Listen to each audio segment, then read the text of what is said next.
I think there's something really wonderful that happens by just listening. And we don't do enough of it, especially if you're a business owner that is a content creator and is like always telling people what you do.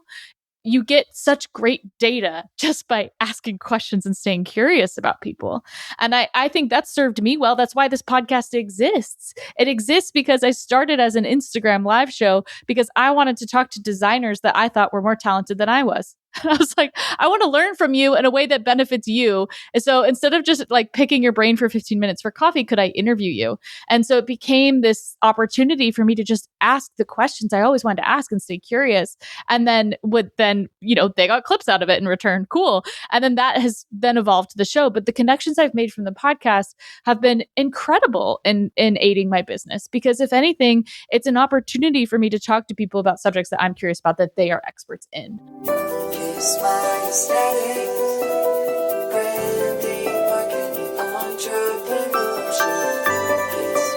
Greetings and welcome back to the Kiss My Aesthetic podcast. We have an expert on today. Welcome, Taylor. Hi, Michelle. Thank you so much for having me on the podcast. This is going to be a very cool conversation because we are just getting to know each other, which is exciting. But I can already tell we have a lot in common when it comes to building community, curating community, hosting communities. It was in my trend report. But for anyone who doesn't know you yet, can you tell us who you are, what you do, and who you help? Yes. So my name is Taylor Smith, and I am the founder of the Power Table, which is an in-person and online community for female founders who are really focused on growing their visibility and growing their personal brand alongside their business. And we do about 350 in-person and online events a year. Oh my gosh. Which touch all areas of coaching, training on visibility and personal branding, to networking opportunities in person, online. And then we have a virtual conference and an in-person conference as well. And it's been a really incredible journey to grow this community globally now to women in a lot of different countries, but primarily the US, and women who are saying, hey, I've been in business a bit and I have success. I know what works. Obviously, we all want to keep growing and doing more. But most importantly, I've reached a point where I no longer have a desire to do this and figure it out alone. And so that's been really cool to see our community grow in that way. That is quite the journey. 350 events in a 365-day calendar is kind of nuts. I've got to imagine it took you a while to get there. Talk to us about those early days. How did you even start this business? What's your background? What did you want to be when you were a little girl? Like, did you know this was a possibility as a career path? Like, give us the whole picture. Yeah, I don't think that many people ever think about professional community builders like a job title. So I love that you asked this question. But actually, my only real goal in life was to be a teacher. And so I did that. I became a college professor at 23 years old. So it's pretty much the same age of the students in my classroom.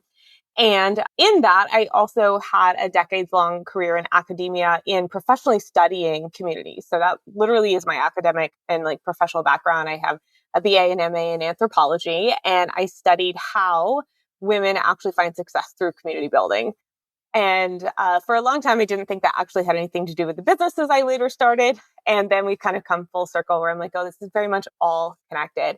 But during the early stage of the pandemic, I had left public education after teaching for about 7 years. And I was working for corporate ed because I thought, okay, that might be better. And it was actually really good. I worked for companies like Rosetta Stone and Pearson, and I really enjoyed it. But then the pandemic happened, and I thought I was going to lose my job, like many people. So I did what any typical overachieving eldest daughter would do. And I was like, let me start 3 or 4 different things all at one time and see which ones pan out. And the good problem to have is that several businesses kind of took off very, very quickly, all at the same time. And as my businesses grew and I ended up leaving my job in 2020, I also had people asking me hey, so how did you do this? How are you doing this? Can you share marketing tips? And so that's kind of really where I started with community building. And in the beginning, you're just not really thinking that's the thing you're going to end up doing. You're just like, oh yeah, this is just this fun other thing where I just share with people about how to be successful with their business. But it kept growing very quickly, and I was sharing tips online. I was hosting events online, obviously all online at that time, things like masterclasses and challenges and a Facebook group and things along those lines. And they just kind of kept growing from there. And then meanwhile, running my own businesses in completely separately. So of those, I'm a serial entrepreneur. I own a retreat and wedding. It was formerly wedding venue. We don't do weddings anymore. With my mom, I have had a successful top 1% e-commerce brand on Etsy. And then I also was doing like marketing coaching and had a marketing membership, which all ultimately led into coaching what I teach on today, which is visibility, marketing, and personal branding. So kind of all those things kind of coalesced in about 2021, 2022, and really became the community of like, hey, here's what I'm doing in my business. It's working. And then starting in 2023, I had been going to all of these events. I'd been going into events myself, getting in the room, and it was really expanding what I thought was possible. And you and I were talking about this, I think, before we hit record, right? Of like, you think, okay, maybe like, how can I solve this very next problem? And then you're sitting actually next to someone who's like, oh, how, like, here's what I did to get 50K months or 100K months, or like, here's what I did to like get on Good Morning America. And you're like, are we in the same room? Like, are we sitting next to each other? Do I actually belong in this conversation? And it pushed me to think so much bigger. And then I would fly home from these events, having had this life-changing experience. And then I was completely alone again. Mm-hmm. And I was running my business online, flying to an event. I'd meet these incredible women, have these in-person experiences, and then be home alone again. And it kind of happened for a while. And so I started hosting in-person meetups. I live in a tiny beach town in the Florida Panhandle. And I was like, well, I have this big online community. Why don't I just like start seeing what I can do in person too? And the first coffee meetups, this is the story I often give when I keynote speak, but the first one, we had 5 women come, and I thought that was the coolest thing in the whole world. And I was like, I did it. This is the start of everything. This is so awesome. And then for the next 3 months, not a single person showed up. Mm. And then I was like, went through all that self-doubt and imposter syndrome of like, how is it you could have all these thousands of people show up online and nobody wants to come in person? And it really was just time. It was just brand awareness and time. And people were watching and waiting to see like, hey, is she for real? Can I actually trust what she's doing? Is she a real person? It took a lot more because people don't realize that building an in-person audience is not necessarily the same as your online audience. There was some overlap, but it was going to take some time. And so I just kept going. I decided like, Taylor, you want this, like you care about this more than you care about the embarrassment of posting meetups and no one came. And I kept going. And a year later, we sold out our very first conference of 75 people. And it just continued to grow from there. Oh my goodness. I can absolutely relate to that sentiment of like trying. And then if it doesn't stick, being like, oh, well, I'm just going to throw in the towel. That It feeling can of like, disappear, what's the point? Yes. Yes. Yeah. No, completely. Yeah. I was hosting some like community coffees here in San Diego. And it was a thing too, where like the first one, like 20 people came. I was like, this is great. And the next week, 2. And then you're like, yeah, man. Yep. But I think it is hard because you do compare and contrast to like what you see on the internet. We just kind of had this phenomenon happen this last weekend. My friend's getting married and she's making her save the dates. And she's so frustrated because she bought all the materials to like letterpress her invitation. And she's like, I've seen 45 people on TikTok do this. Why am I struggling with it? I said, because you didn't see the 300 people that struggled. You only saw the 45 people that posted the polished video of it working flawlessly. And it's crazy how often we have to remind ourselves the contrast between our in-person reality and our online reality, because the two are not always speaking the same language. How do you help yourself kind of like remember that online can look totally, especially in something like community building or coaching or like service-based businesses, that you're not getting the full picture? How do you kind of help yourself through that? I always try to remind myself like there's going to be a much longer runway for building in person, and recognize that anything you host in person has a much larger cost to the people you're asking to show up. Yeah. And that cost is a few different ways. Like it might be you're selling tickets, so they have to pay. It might be childcare, travel time, but also it's like more time away from their work. Whereas they're popping into your free online networking call, they're consuming your content, they're like opening your emails. There's not really like a huge withdrawal in their Right. social capacity and their time and their expenses. So it's easier for people to like be a part of your community, which is the beauty of having that online space. And it is also misleading for people to think, I see this a lot with people hosting events, is like thinking that you're just going to be able to jump to a successful sold out event right away. And the reality is, like, I have friends who have 500,000 followers across their social media platforms, and they can't fill a room in person with 50 people Wow. because they haven't done it, because they haven't gone through the effort of building that trust and recognizing that their audience has a much higher cost to attend. So you've really got to make it worth their time and let them warm up to the idea of the experience in person is different and it has more value too. Because it is different, right? We were talking about that a little bit, like how Mm-hmm. you don't know what conversations will change everything for you. And most of those conversations are not happening online. They're happening in person, but you also have to Absolutely. give your audience some lead time for that.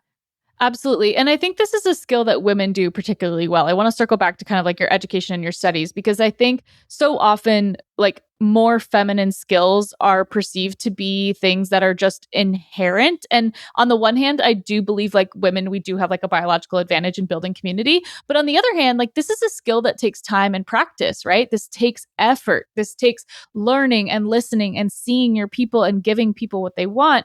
Talk to me about like both like the superpower and the Achilles heel of women in community collecting spaces. Oh, yeah. Yeah. Because it can be like your greatest asset and your greatest superpower, or it can be, maybe a reason that holds you back, or it can allow you to stay in your comfort zone, right? Mm-hmm. And I think it's kind of all of those. It can be any and all of those at the same time. So Mm-hmm. I don't know if you've heard this before, but most, like, the common knowledge is that we have like humans have two responses to stress, and that's like fight or flight. And sometimes they say like fight, flight, or freeze. Mm-hmm. But actually, there are studies out of California that show that women actually have another stress response, and it's called tend to befriend. And it is like actively community building in times of stress and in times of challenges and obstacles. So it's always been there, and it will always continue to be there. So I think that women are particularly good at understanding that they can rely on each other and that there is space for support, and like creating those spaces. And they're also really, like, it's something many women, not all, I won't speak for everyone, but many women enjoy the aesthetics piece and the fun piece and the Of experience course. piece. This is actually the part that I maybe enjoy the least. I'm like, Funny. tell me all your problems and let's work on strategy. Pull out Right. a whiteboard and let's go. Like, I don't care about the balloons. But actually, a lot of people really enjoy those details and that side. Mm-hmm. But that can also lead to problems. There's got to be a lot of balance in everything, because if you go too much into, you're only focused on the experience and not about the actual tangibles behind it, Mm-hmm. then you're not really creating a great community that's going to lead to transformational outcomes. Or, if you're there only for strategy, or you're putting too much pressure on, I've got to get this connection or this goal, and you're pushing too hard with a community, you're going to find that you might not get the results you want, because you are stepping into a room where you're focused on what can I get out of it and not how can I Yes. serve other people.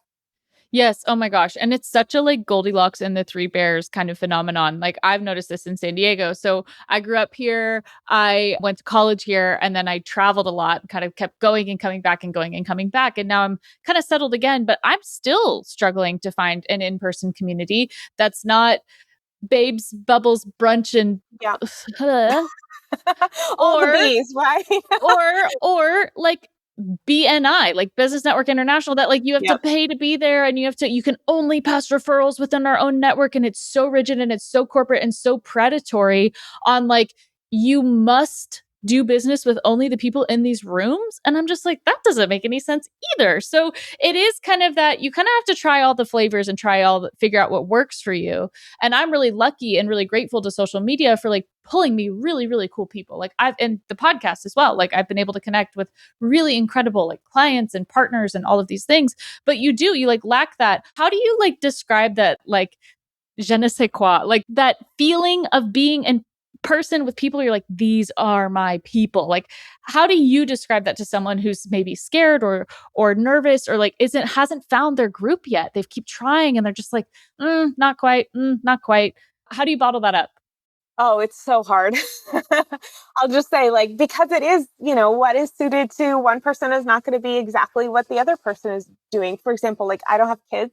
But Yep. many entrepreneurs who have kids, like they specifically find the best support for them in more like motherhood specific entrepreneur groups. Sure. That doesn't mean that applies to everyone either, right? So it's very personalized to you. And to your point, you're probably going to have to test out a few things. When you find that right thing, it should feel like you are able to both give and receive. Mm-hmm. I think that, like, if I bring it down to that, it's not about how many people are in the room or, how many referrals did you get or did everyone have like the right outfits on? This is another thing we Sure. see in women's circles. Like, did everyone have on the right outfits so the content is perfectly branded and like all that nonsense? And like, were you able to both give and receive? And that, to me, I think is the true hallmark of a strong community. So can I give something to other people? The most beautiful thing I love to see is when women are like, pull out your laptop, let me show you how I do this, right? Or like, show me your sales page and I'll give you feedback. Or like, Mm-hmm. the second that they're ready to be like, oh yeah, let me connect you, like, let me give you something, that's usually a really good sign. Mm-hmm. And not in a salesy, pushy, like aggressive, like, let me get you on a sales call way. In fact, there should not be a sales pitch at all, but rather just let me help, right? And then the other thing is for you to also feel that you can do the same thing and that you can ask for things too. Mm-hmm. So communities I'm in that I love, I'm able to say, hey, what do you guys do in this situation? Or, hey, do you know anyone who could be this podcast guest or who has a podcast or a stage that I could get on for this specific audience? So when you feel that you're comfortably and confidently able to do both of those, that is a good sign that it's mutually beneficial to both you and the other people in the community. That kind of falls under one of the topics I wanted to cover, which is how to be a good guest or participant in community. And then I'd love to flip it and talk about how to be a good host, because I think a lot of brands know that community is important, but the word community has kind of been bastardized to mean followers, which I Yeah, don't think that it is. So totally. let's talk first about being that person that's in the right mindset to, like you were saying, give and receive, but like to be a person that participates in community and like puts themselves out there. I kind of think back to like my younger self being like a business owner at like 23 years old, and I would walk up to anybody, "Hi, I'm Michelle. Hi, I'm Michelle. Hi, I'm Michelle." And like I immediately was like so like confident and gregarious and hungry. I was hungry as a young entrepreneur, for sure. Now I'm a little more, I think, measured, a little more chill. And I like people to come to me because I'm like, you know what? Like, I don't need to be like just so on all the time. But what has been your experience in being part of networking communities, being part of business communities?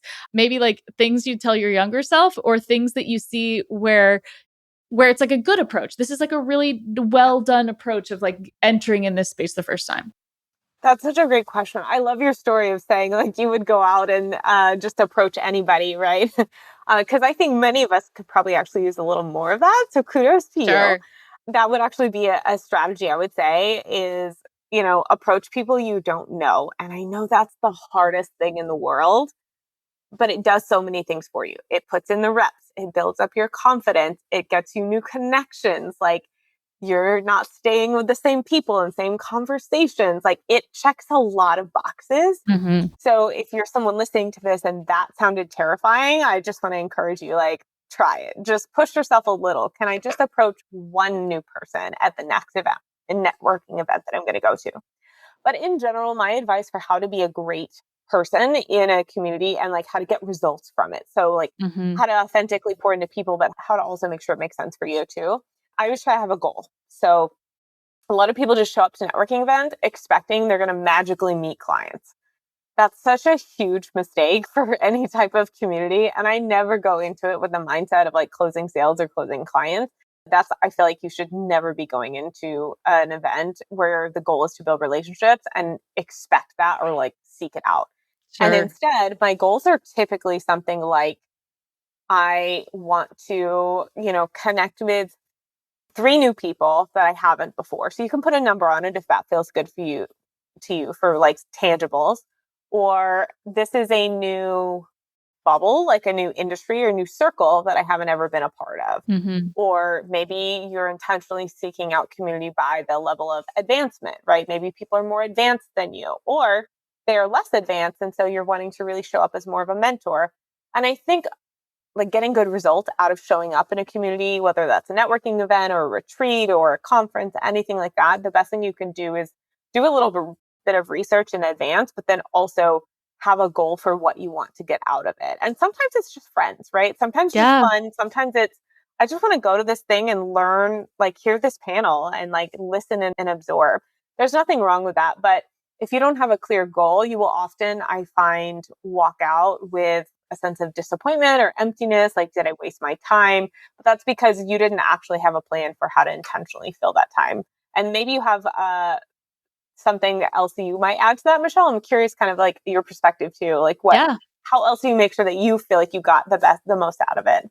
Yeah, I think a lot of it is in also like the nurture of that relationship, the follow up of it. And I think you bring up such a good point is like, yes, that's your first interaction, but it's your consistency within that same group of people that then leads to trust. And the trust then leads to more conversation and more business past. Because at the end of the day, like, I think we're all in the business of helping people, regardless of what your business is, product, service, whatever. Like, you're in the business of helping people. So if you're not leading from a place of helping and serving, and you're just trying to go from I'm going to get mine and peace out, like you're going to be disappointed. Like you're going to be Yes. disappointed. And I think there's something really wonderful that happens by just listening.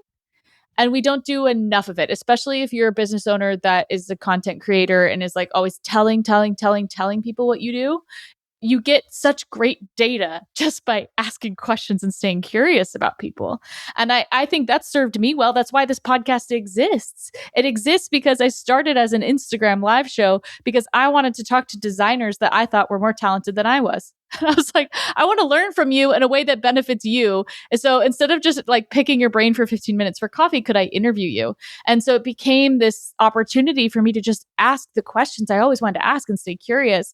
And then they got clips out of it in return. Cool. And then that has then evolved to the show. But the connections I've made from the podcast have been incredible in aiding my business because if anything, it's an opportunity for me to talk to people about subjects that I'm curious about that they are experts in. So I think that's why I'm excited even for our conversation is like what this evolves to, who knows? But the fact that we're even just here talking about it now, like I already feel like my cup is filling up. So I think that that's a mental thing. Yeah. Yeah. And such a good point too. I loved what you said about like that first time you're showing up, that's just opening the door. Mm-hmm. Because I can tell you, not only for myself personally, but I see this pattern again and again as someone who's like community has hosted, like we said at the beginning, like Yeah. 350 events in a year. That's insanity. But there are people in our community who get phenomenal results that our Yeah. community alone drives 6 figures a year in their business. And then Yeah. there are people who don't get results. Mm-hmm.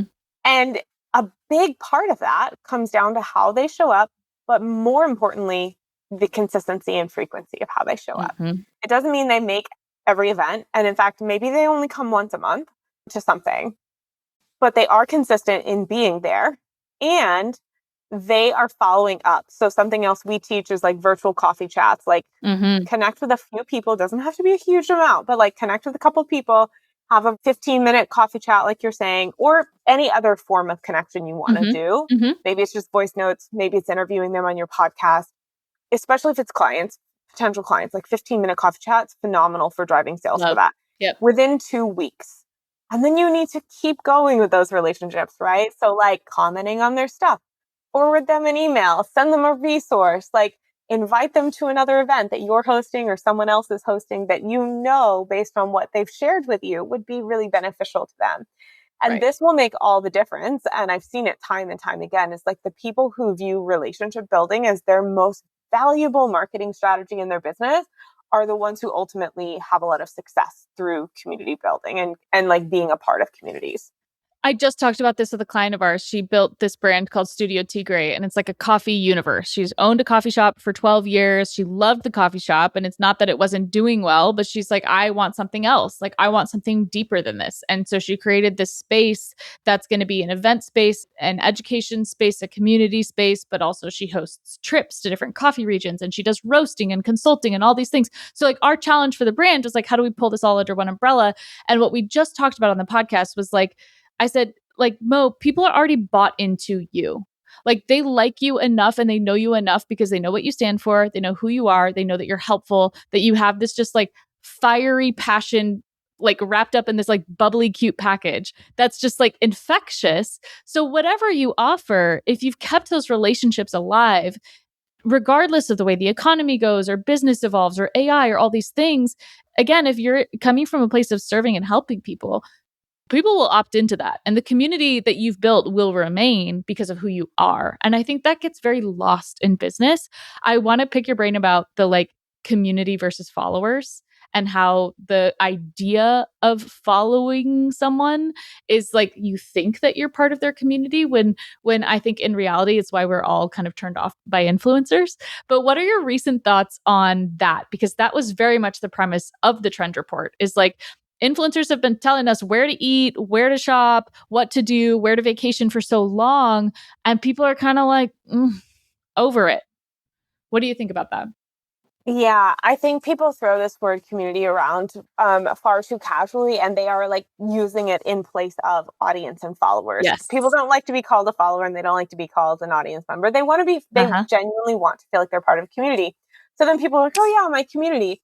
But actually, community, the definition of it is a shared interest or shared values or shared goals, like people who have a sense of belonging around one of those three things: interest, values, or goals. Mm-hmm. And there is always a leader for there to be a community. So that means that there needs to be someone who embodies the why, the shared values, the mission, the goals of that. Mm-hmm. And what a lot of influencers miss is that there is no why behind what they're doing. There's no mission. There's no greater purpose or bigger picture that they can let people belong to and buy into. And that's really the difference between an audience versus community is like Mm-hmm. your community is going to have a reason people to stick around and something that they deeply align with, not go try this restaurant in Charlotte, North Carolina, or like go try this makeup.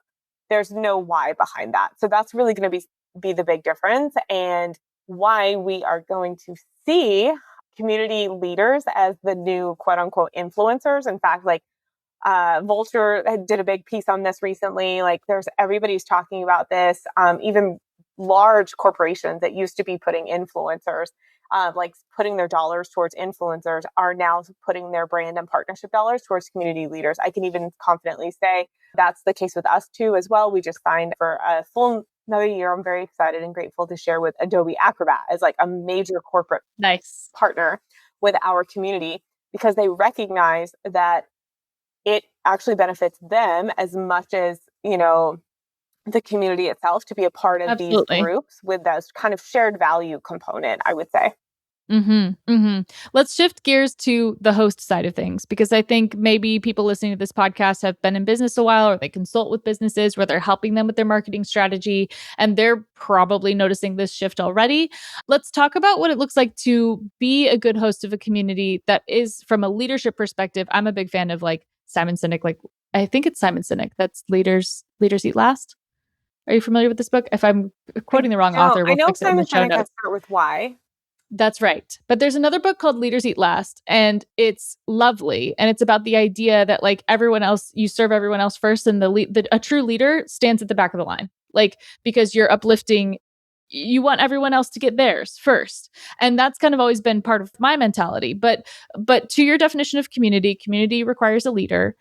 What are those good leadership kind of core tenets that make for good hosted events versus flops?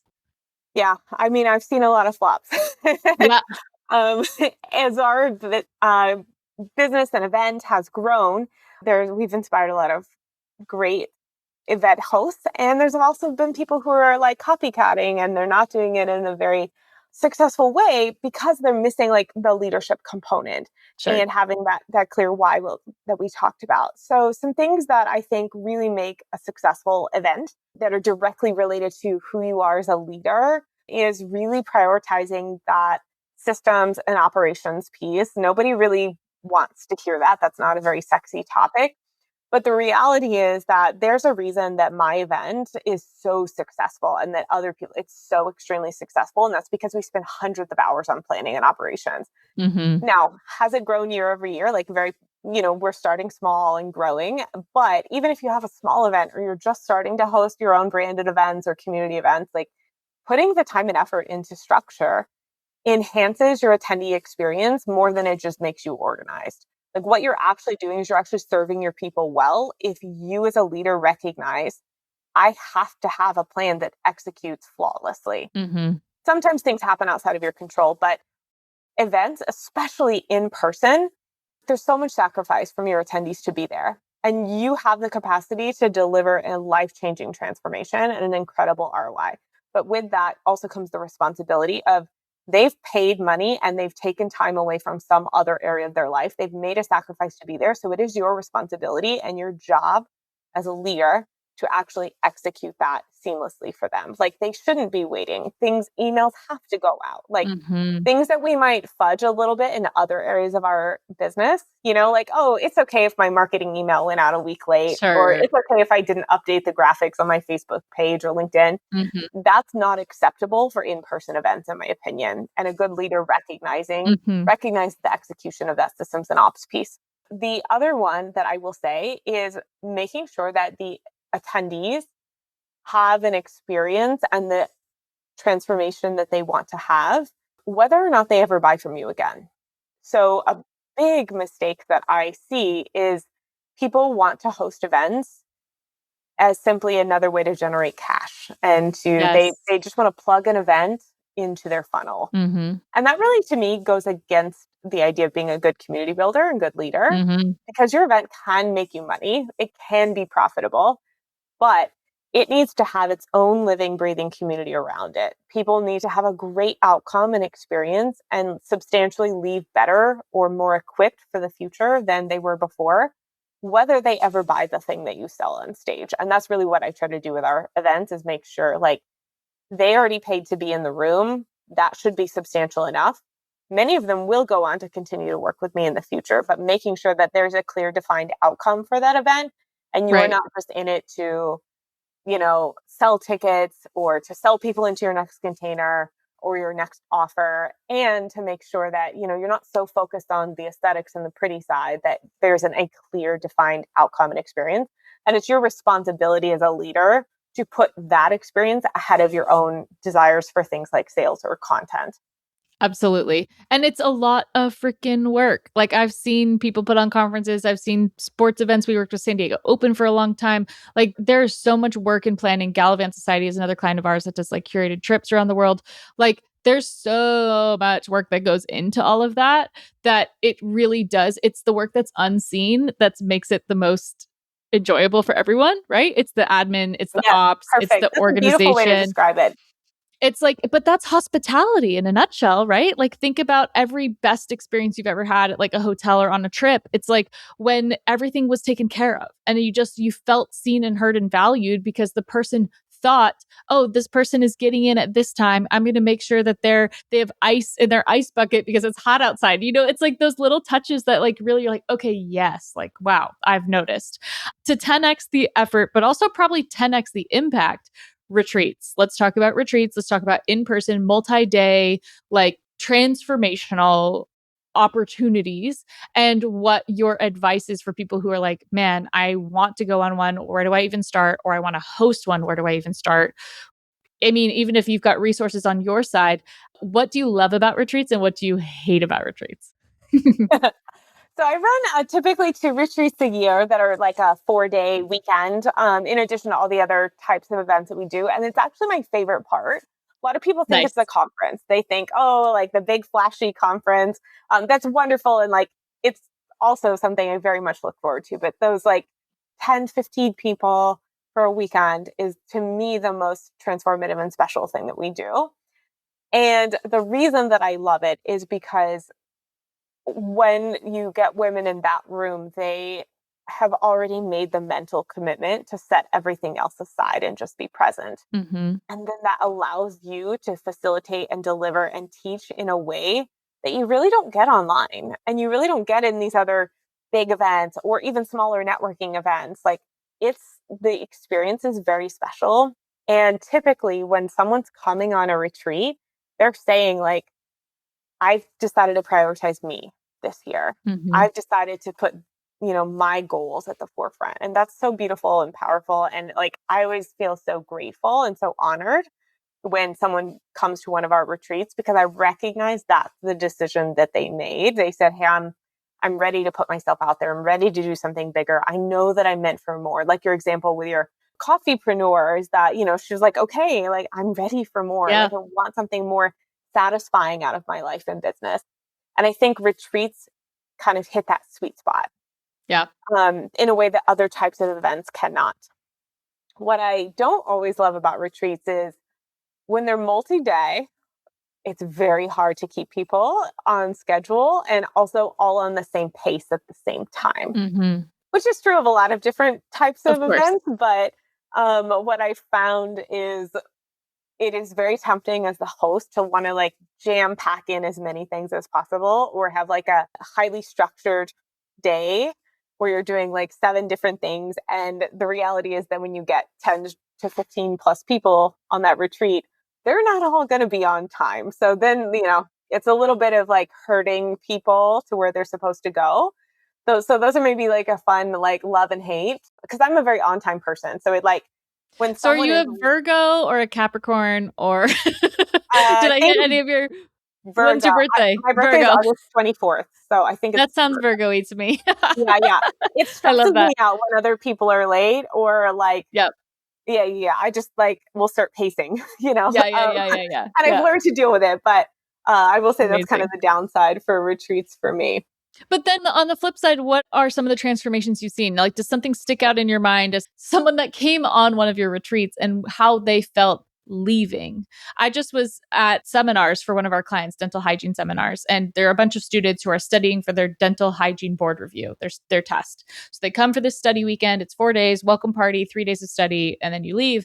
And I always loved like interviewing them with the mini mic and saying like, how are you hoping to feel by the end of this? And then interviewing them on the last day and say, okay, now you did it. How do you feel? And you can see the visual shift in people's energy once they've done the thing that they set out to do, that like sense of accomplishment.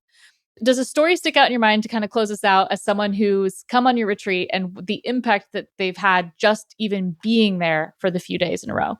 Yeah. And I love that you do those intake and exit Mm-hmm. because that's something we do as well. Is I will have people when they first arrive, like sit down and write down, like we go through some Yeah. guided like prompting and discussion, but like, why are you here? What are the goals that we're scared to say out loud? What are we, like pulling out, like what is the real thing that you want to get out of this weekend? And then going through the process and then the exit, Mm-hmm. how did this go? Like, what do you feel like is next? What do you feel like still is unanswered? What are you really proud of from this weekend? And really like, it's a beautiful thing about retreats to be able to mark that transformation over a weekend or over a couple days. And I will share one story in particular from our retreat last January was a woman in our community who is a serial entrepreneur. She owns 2 businesses with her husband. And then in addition to those, like does a couple on her own. And I knew she was a community leader, but she didn't realize that or see it. I knew how many women I also like interacted with. Like we had a lot of similar circles where like they all look up to her. They're all like, see her as a mentor and ask her questions. And she just didn't see that. And so when she came to the mastermind, she introduced herself. And one of the businesses she owns is a junk removal company. She's a former software developer turned her and her husband started a junk removal business during COVID. Mm-hmm.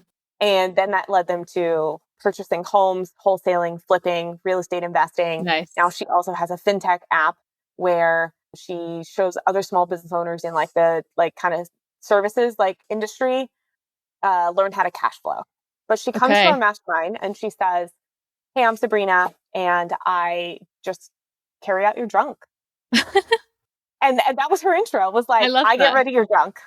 Yeah. And that intro was working for her, kind of in like places like BNI and like Sure, sure, Chambers. Like sure, it was sure, sure, catchy, sure. right? Sure. But I was like, no, no, no, Sabrina, that's not who you are, Right. right? And you do so much more than that. And I know that about you because I've taken the time to build relationships with you.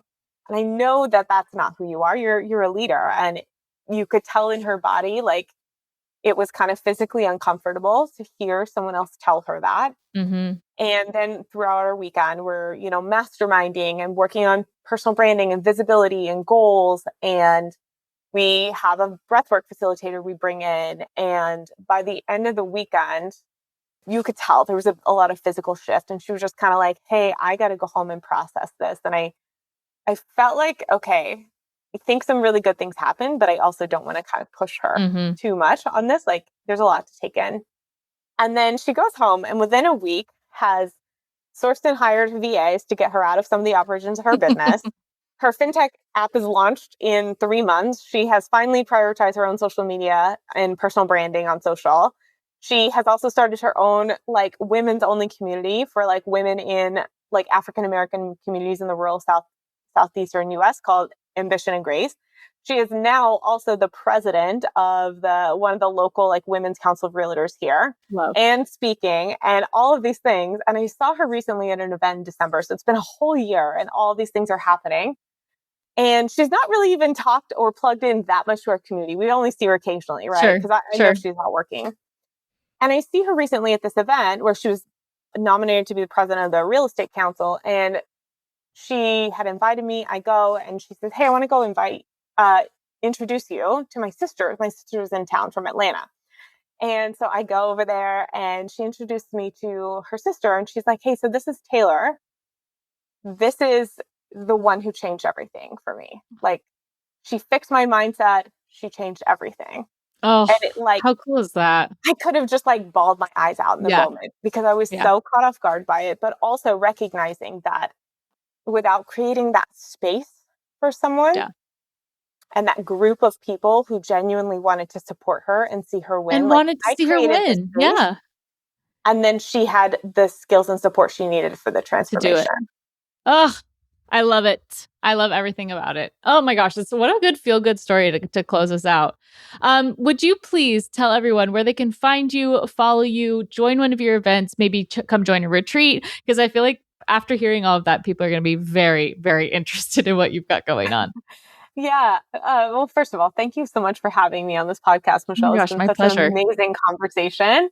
I've really enjoyed it. For those of you who want to come get connected with our community or me personally, the community is called The Power Table. So everywhere, Instagram, LinkedIn, our website, it's all thepowertable.co. And then my personal brand, if you want to track me down, is Taylor Smith online on all the platforms. We have our in-person conference in April. And like I said, we do all kinds of different in-person online events throughout the year. They're open to women worldwide. So if you're listening to this and you're thinking, yeah, I would love to meet more great women in business, we would love to have you in our community.